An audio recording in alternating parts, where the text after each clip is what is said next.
ঈদের নামাজ আদায়ের পদ্ধতি। 1. প্রথমত, স্বাভাবিক নামাজের মতোই তাকবীরে তাহরিমা বলে হাত বাঁধবেন। তারপর ছানা পাঠ করবেন। 2. তারপর অতিরিক্ত 3টি তাকবীর বলবেন।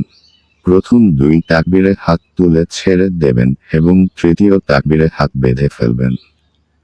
3.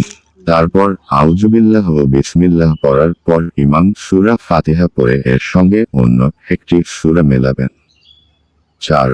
তারপর স্বাভাবিক নামাজের মতোই রুকু সিজদা করে প্রথম রাকাত শেষ করবেন। 5. দ্বিতীয় রাকাতে ইমাম কিরাত পড়া শেষে রুকুতে যাওয়ার আগে অতিরিক্ত 3 তাকবীর দেবেন।